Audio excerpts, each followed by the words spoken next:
حالات خود بتائیں گے کہ قیامت کیوں ضروری ہے۔ میں جو خبر آپ کو دینے لگا ہوں آپ خود حیران و پریشان ہو جائیں گے کہ کچھ پاکستانیوں نے اتنا برا کام کیا ہے کہ مقدس سرزمین پہ عمرے جیسی مقدس عبادت کی آڑ میں اتنی نازیبا حرکات کہ سعودی حکومت خود پریشان ہو گئی ہے۔ اور یہ خبر میں نہیں دے رہا، انتہائی ذمہ دار بندے نے ایک انٹرویو کے اندر انکشاف کیا ہے جو کہ میرے لیے بھی بہت حیران کن تھا۔ خواجہ حماد صاحب ہیں، ڈپٹی ڈائریکٹر ملتان ہیں، انہوں نے ایک انٹرویو میں انکشاف کیا کہ یہ سارا کام جو غلط ہوتا تھا یہ نارملی دبئی وغیرہ میں ہی ہوا کرتا تھا۔ اب انہوں نے اس مقدس سرزمین کو بھی نہیں چھوڑا، عمرے کی آڑ میں وہاں پہ جا کے دھندے میں ملوث ہو رہی ہیں خواتین۔ پاکستان سے بڑی تعداد کے اندر رمضان المبارک میں عمرے کی آڑ میں لڑکیاں سعودی عرب سپلائی کی جا رہی ہیں۔ انہوں نے بتایا کہ اس سے پہلے یہی کام دبئی کے اندر ہوتا تھا، لیکن دبئی نے پچھلے کچھ مہینوں سے ابتداً کچھ شہر پاکستان کے بیان کیا اور پھر اوورآل پاکستانیوں کے وزٹ ویزوں پر کم از کم پابندی لگا دی، اور یہ جو لوگ تھے بھوکوں مرنے لگے، خواتین تھی جو یہ بھوکوں مرنے لگی، تو انہوں نے ایک نیا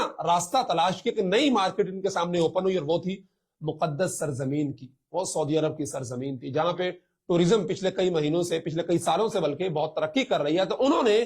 اس رمضان المبارک کے مہینے میں خواجہ حماد صاحب نے بتایا کہ ہم نے کئی خواتین کو آف لوڈ کیا ہے جو اسی کام کے لیے وہاں جو ہے جا رہی تھی۔ اور یہ جب خبر سعودی حکومت کے سامنے آئی ہے، اور یہ کام ابھی رمضان میں شروع نہیں ہوا بلکہ کافی پہلے سے ہو رہا ہے، رمضان میں اس پہ سختی ہوئی ہے، تو سعودی حکومت نے سنجیدگی کے ساتھ کچھ پاکستانیوں کی دیگر جو وہاں پہ حرکات ہیں، مثال کے طور پہ جو بھیک مانگنے کا کلچر وہاں پہ پاکستانی مستقل بنیادوں پہ شروع کر رہے ہیں، اور میں نے بھی خود وہاں پہ دیکھا 2022 میں کہ بڑی تعداد میں خواتین اور مرد اور بوڑھے، ایون نوجوان لوگ جو تھے وہ آپ کے پاس آتے ہیں مختلف ہیلے بہانوں سے، کسی کا پرس گم ہو گیا، کسی کے گھر والے اس سے بچھڑ گئے ہیں تو وہ آپ سے رقم کا تقاضا کرتا ہے، اور کوئی کہتا ہے میں نے اپنے بچوں کے یہ چیزیں لے کے جا رہی، یہ ساری چیزیں وہاں کی حکومت، وہاں کی انٹیلیجنس بغور دیکھ رہی ہوتی ہے۔ تو اس وقت سے پاکستانیوں کے حوالے سے ان پہ ایک ریڈ فلیگ تھا جو بلنک کر رہا تھا، اور اس کے بعد یہ حرکت کہ خواتین یہاں سے سپلائی ہو رہی ہیں سعودی عرب میں۔ خواجہ حماد صاحب ڈپٹی ڈائریکٹر، انہوں نے کہا کہ ہمارا تو یہ عزم ہے، ایف آئی اے نے یہ فیصلہ کیا ہوا ہے کہ ہم انشاءاللہ مکمل تحقیق جانچ پڑتال کے بعد کوئی بھی ایک ایسی عورت نہیں جانے دیں گے۔ انہوں نے بتایا کہ کچھ ایف آئی آرز بھی ہوئی ہیں جن میں ایسی خواتین کو پکڑ کے ان پہ مقدمے درج کر کے باقاعدہ عدالتوں کے اندر کیسز چلائے جا رہے ہیں کہ جناب یہ پاکستان کی بدنامی کا باعث بن رہی ہیں، وہاں جا کر اور پاکستان کے لیے ایک بدنما داغ ثابت ہو رہے ہیں۔ تو یہ گزارش کرنے کا مقصد یہ ہے آپ حضرات سے یہ ویڈیو بنانے کا اور یہ خبر آپ کو دینے کا کہ ہم جب باہر جاتے ہیں پاکستان سے تو ہم اپنے ملک کے نمائندے ہوتے ہیں، ہم اپنے ملک کے سفیر ہوتے ہیں، ہم اپنے پاکستان کو ریپرزینٹ کر رہے ہوتے ہیں۔ تو وہاں پہ اگر کچھ غلط کام ہوتا ہوا دیکھیں کہ جس سے ہمارے ملک پہ حرف آ سکتا ہو، ہمارے وطن پہ کوئی حرف آ سکتا ہو، تو ہمیں کوشش کرنی چاہیے کہ اس کے خلاف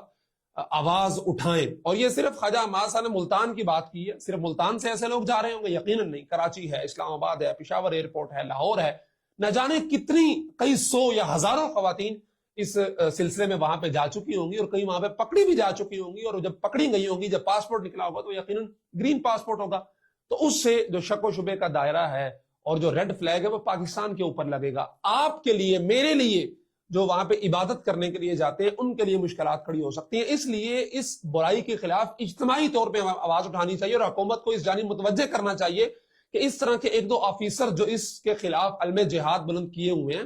اس طرح کے لوگوں کو فری ہینڈ دیا جائے کہ وہ باقی جگہوں پہ بھی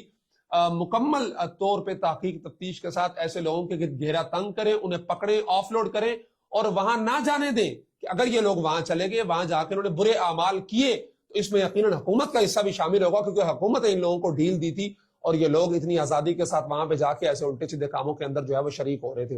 اور اس حوالے سے سعودی حکومت، میں نے کہا پابندی کا، تو پابندی سے پہلے وہ کچھ جو ہے نا وہ شرائط بھی لگانے جا رہی ہے۔ عید کے بعد یا حج کے بعد متوقع ہے کہ وہ خواتین کے حوالے سے خصوصاً جو عمرہ کرنے کے لیے جائیں تو وہ اپنے کسی نہ کسی شرعی محرم کے ساتھ ہوں، ان کی ڈاکومنٹیشن اتنی سخت ہو کہ کوئی بھی ایسی خاتون جو اکیلے ٹریول کرتی ہے وہ نہ جا سکے۔ اور اس سے پتہ یہ چلتا ہے کہ اسلام نے جو حکم دیا ہے کہ عورت اپنے محرم کے بغیر سفر نہ کرے، اس کے اندر کتنی بڑی حکمت پوشیدہ ہے۔